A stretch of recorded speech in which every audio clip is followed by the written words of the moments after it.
Hey everyone, welcome back to the channel. Today, we're diving into some honest and emotional words from Novak Djokovic, who's just opened up about what he calls the most frustrating part of his 2025 season on the ATP Tour. Now, even at 38 years old, Djokovic is still doing things that almost defy logic. Semi-final runs at all for Grand Slams, another tour title, and still ranked among the world's top 3 players. But after his latest defeat to Jannik at the Six Kings Slam in Saudi Arabia, Novak admitted, this season hasn't been all smooth sailing. So first off, even though Djokovic's 2025 campaign isn't quite over yet, it's been another remarkable year. He reached the semifinals of all 4 majors, and even hit a historic milestone, winning his 100th career title back in May at the Geneva Open that made him just the 3rd man in tennis history to reach 100 tour-level trophies. Insane, right? But here's the thing, for someone like Novak, who's used to winning everything, this year has also brought some frustration.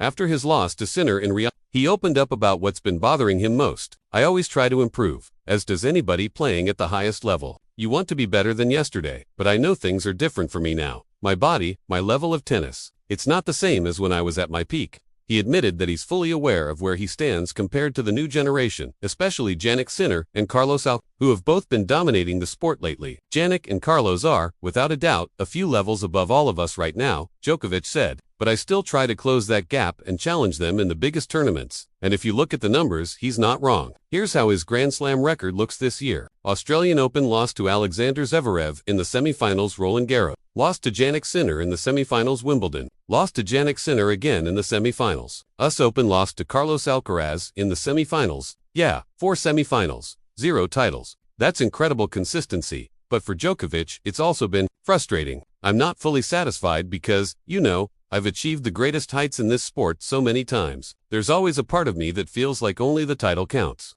And then he got really reflective about how his mindset has evolved. The new reality is the way it is. I have to be satisfied with being top 5 in the world in these circumstances. He admitted that even when he was dominating, he always felt like he could do better, and that drive hasn't gone away. You might never catch perfection, but you should always chase it. Jannik and Carlos are playing as close to perfection as anyone has in the last year. It's quite frustrating to play them when they're at that level, but at the same time, it's great to see for our sport.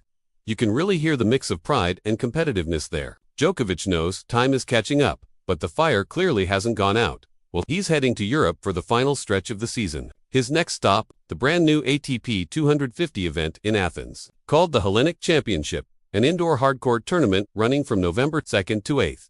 Fun fact, it's actually been relocated from Belgrade to Athens, and Djokovic is expected to headline the field there. As for the rest of the year though, he's keeping things flexible. After his Shanghai Masters run, he said he's not making any long-term plans and will decide later whether to play the ATP Finals in Turin. I don't make long-term plans anymore, he said. I'll decide soon if I play Turin. So, what do we take from all this? Djokovic might not be the unstoppable machine he once was, but he's still right there, battling, competing, and pushing himself to be better, even when there's nothing left to prove.